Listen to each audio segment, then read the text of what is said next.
नमस्कार, India time 24 news में आपका स्वागत है। आपके साथ मैं हूं प्रवीण। सरकार के गले की हड्डी बन गई यूजीसी पर अब सुप्रीम कोर्ट ने आदेश सुनाया है।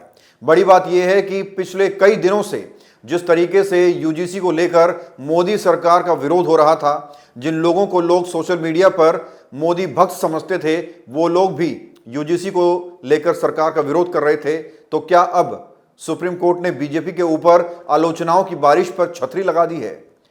तो पिछले दिनों भी आपने जिस तरह से देखा कि मंदिरों को लेकर, बुलडोजर को लेकर जो बीजेपी के लोग हैं वो खुद सरकार के विरोध में उतर आए थे। चाहे वो झंडेवालान में मंदिर के आसपास बुलडोजर चलने की खबर हो, उस पर लोग कह रहे थे कि जिस सरकार को हमने हिंदुओं की सुरक्षा को लेकर चुना, वही सरकार अब मंदिरों पर बुलडोजर चला रही है। और वहाँ झंडेवालान में बगल में आरएसएस का ऑफिस है, तो लोगों का ये भी कहना था कि आरएसएस अपनी पार्किंग बनाने के लिए मंदिर पर बुलडोजर चला रही है। हालांकि हम लोग ये साफ कर देना चाहते हैं कि अभी तक किसी भी मंदिर पर बुलडोजर नहीं चला है, किसी भी मस्जिद पर बुलडोजर नहीं चला है, लेकिन इस तरह की अफवाहें फैलाई गई। जिस तरह से प्रताप नगर मेट्रो स्टेशन के पास भी हमने आपको खबर दिखाई कि लगभग 300 से 350 घरों को खाली करने के आदेश दिए गए और वहाँ फोर्स भी पहुँची थी।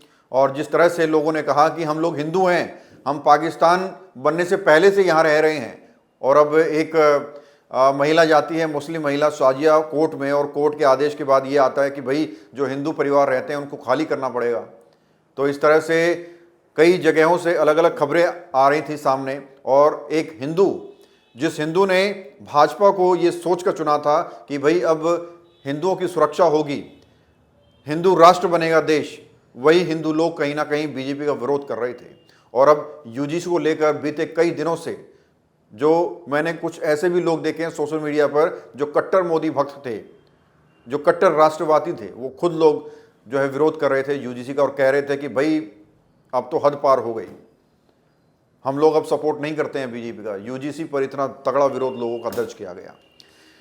अब सुप्रीम कोर्ट ने यूजीसी के नई इक्विटी रेगुलेशन 2026 पर रोक लगाने का फैसला किया है। चीफ जस्टिस ऑफ इंडिया यानी सीजेआई सूर्यकांत और जस्टिस जयमलाया बागची की बेंच ने गुरुवार 29 जनवरी को 3 याचिकाओं पर सुनवाई करते हुए यह आदेश दिया है। याचिकाकर्ताओं ने यूजीसी के रेगुलेशंस के खिलाफ याचिकाएं डाली थी। सुप्रीम कोर्ट के सीजेआई ने कहा, यह भाषा पूरी तरह से अस्पष्ट है, इसका दुरुपयोग हो सकता है, यह समाज को बांट सकती है। तो इस तरह की स्टेटमेंट सुप्रीम कोर्ट में दी गई। उन्होंने पूछा कि क्या हम जाति रहित समाज की दिशा में पीछे जा रहे हैं। जस्टिस बागची ने कहा कि 2012 के नियम अधिक समावेशी थे, जबकि नए नियम रिग्रेशन जैसे लगते हैं। कोर्ट ने अलग अलग जातियों के लिए अलग अलग हॉस्टल जैसे प्रावधानों पर आपत्ति जताई और कहा, भगवान के लिए ऐसा मत करो, हम सब साथ रहते हैं, अंतर्राज्यीय विवाह भी होते हैं। कोर्ट ने सॉलिसिटर जनरल तुषार मेहता से जवाब मांगा और सुझाव दिया कि एक कमेटी बनाई जाए जिसमें 2 से 3 प्रतिष्ठित जज या विशेषज्ञ हों जो सामाजिक मूल्यों और समाज की समस्याओं को समझते हों। तब तक 2026 के नियमों पर स्टे लगा दिया गया है और 2012 के पुराने नियम लागू रहेंगे। मामले की अगली सुनवाई 19 मार्च को होनी है। मामले की सुनवाई के दौरान सॉलिसिटर जनरल तुषार मेहता से सीजेआई ने कहा, हम आपका जवाब सुनना चाहेंगे। आज हम कोई ऑर्डर पास नहीं करना चाहते। कोई कमेटी तो होनी चाहिए जिसमें कुछ नामी ग्रामी जज या कानून के जानकार हों, 2 से 3 ऐसे लोग जो समाज के मूल्यों को समझते हों, समाज में जो बीमारियां समस्याएं चल रही हैं उन्हें जानते हों, पूरी समाज को कैसे आगे बढ़ाना है। अगर हम ऐसा कुछ क्रिएट करते हैं तो कैंपस के बाहर लोग कैसे बिहेव करेंगे, इन सब पर उन्हें गहराई से सोचना होगा और दिमाग लगाना होगा। वकील विष्णु शंकर जैन सुनवाई के दौरान याचिकाकर्ताओं की ओर से पेश हुए। उन्होंने रेगुलेशन 31C में दी गई जाति आधारित भेदभाव की परिभाषा का हवाला दिया। इस परिभाषा के अनुसार जाति आधारित भेदभाव का मतलब है केवल जाति या जनजाति के आधार पर अनुसूचित जाति, अनुसूचित जनजातियों और अन्य पिछड़े वर्गों के सदस्यों के खिलाफ भेदभाव करना। जैन ने कहा कि इस परिभाषा में सामान्य वर्ग के व्यक्तियों के खिलाफ भेदभाव को शामिल नहीं किया गया है। उन्होंने अपनी दलील देते हुए कहा कि चूंकि रेगुलेशन 3(1)E में पहले से ही भेदभाव डिस्क्रिमिनेशन की परिभाषा दी जा चुकी है, इसलिए जाति आधारित भेदभाव की अलग से कोई खास परिभाषा देने की जरूरत ही नहीं थी। सीजीआई ने इस पर पूछा कि क्या रेगुलेशन से सभी तरह की भेदभाव वाली स्थितियां कवर हो जाएंगी, तो उन्होंने कहा, मान लीजिए दक्षिण भारत का कोई छात्र उत्तर भारत के किसी संस्थान में एडमिशन लेता है या इसके उलट वहां उस छात्र के साथ तंज कसने वाले, अपमानजनक या नीचा दिखाने वाले कमेंट्स किए जाते हैं, लेकिन पीड़ित और हमलावर दोनों की जाति के बारे में कोई जानकारी नहीं है। क्या यह प्रावधान ऐसी स्थिति को भी संभाल लेगा? इस पर जैन ने कहा कि हां, बिल्कुल ये कवर हो जाएगा। सीजीआई ने यह भी कहा कि अनुसूचित जाति यानी शेड्यूल्ड कास्ट में भी ऐसे लोग हैं जो आर्थिक रूप से काफी समृद्ध हो चुके हैं। उन्होंने कहा, जितना हमने एक जाति रहित समाज बनाने में हासिल किया है, क्या अब हम पीछे की ओर जा रहे हैं?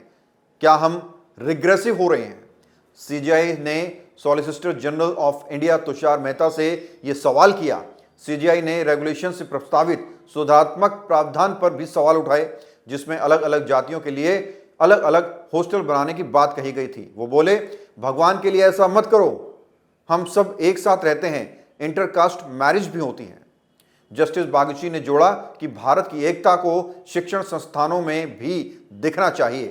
उन्होंने कहा, एक बात तो यह है कि अनुच्छेद 15(4) राज्य को SC/ST के लिए विशेष कानून बनाने की शक्ति देता है, लेकिन अगर 2012 के रेगुलेशंस में ज्यादा व्यापक और समावेशी नीति की बात थी तो सुरक्षात्मक और सुधारात्मक ढांचे में ये पीछे क्यों जाना? नॉन रिग्रेशन का सिद्धांत भी लागू होता है। बता दें कि यूजीसी के ये रेगुलेशंस 2019 में सुप्रीम कोर्ट में दायर एक PIL के बाद आए थे। ये PIL राधिका वेमुला और आबेदा सलीम तड़वी, राहुल वेमुला और पायल तड़वी की माताओं ने दाखिल की थी। दोनों छात्रों की मौत कथित तौर पर जाति आधारित भेदभाव के कारण सुसाइड में हुई थी। 2025 की शुरुआत में सुप्रीम कोर्ट ने केंद्र सरकार से कहा कि वो कैंपसों में इन घटनाओं से निपटने के लिए मजबूत और ठोस व्यवस्था बनाना चाहता है।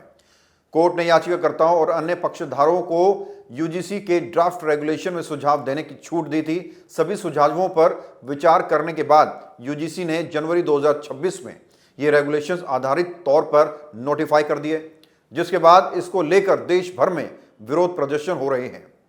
विरोध प्रदर्शन सिर्फ जनरल जाति के लोग ही नहीं कर रहे हैं, बल्कि जो बीजेपी के कट्टर समर्थक हैं, जो भाजपा कार्यकर्ता हैं, वो भी कहीं ना कहीं सोशल मीडिया के माध्यम से अपना विरोध प्रकट कर रहे हैं। पूरे देश में इसके विरोध हो रहे हैं। लोगों को ये लग रहा है कि पहले जिस तरह से जो कानून बनाए हुए थे कि भाई किसी को जाति सूचक शब्द कह दिया या किसी के साथ भेदभाव हो गया तो जाके शिकायत करता है, एकदम एक्शन हो जाता है। लोगों का कहना था कि इन नियमों को और ज़्यादा सख्त बना दिया गया है और इनका दुरुपयोग हो सकता है। इसी वजह से इस एक्ट का विरोध हो रहा था। फिलहाल कोर्ट ने इस पर रोक लगा दी है। अगली सुनवाई में यह देखना होगा कि आगे क्या कुछ फैसला होता है। खबर में फिलहाल इतना ही। देश और दुनिया की बाकी खबरों या बने हमारे साथ और देखते रहिए इंडिया टाइम 24 न्यूज। खबरों से खबरदार रहने के लिए चैनल को सब्सक्राइब करें और प्रेस करें बेल आइकन। भगत चंद्रा हॉस्पिटल विश्व की सभी आधुनिक और बुनियादी सुविधाओं से परिपूर्ण एक world class multi speciality hospital, Mahavir enclave Palam Dabri road पर स्थित साउथ वेस्ट दिल्ली का एकमात्र मल्टी स्पेशलिटी हॉस्पिटल, जहां 24 घंटे आपकी सेवा में उपलब्ध हैं वेल क्वालिफाइड डॉक्टर्स और हेल्पिंग स्टाफ। डॉक्टर CM भगत द्वारा स्थापित भगत चंद्रा हॉस्पिटल आपकी सेहत का ख्याल रखना ही इसकी प्राथमिकता है, वो भी अफोर्डेबल रेट्स में।